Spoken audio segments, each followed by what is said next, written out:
Lilis Chica, nako, kumpirmado.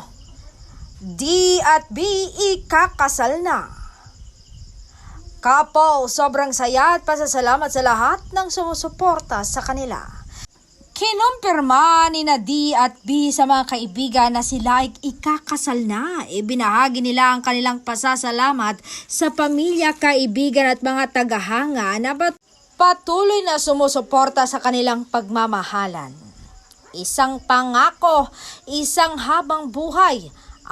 Ayon kina D at B, matagal na nilang pinapangarap ang araw na ito. Excited na kami sa bagong chapter ng aming buhay. Ani ni D, abangan ang kanilang wedding journey dito lang sa Balita Ngayon.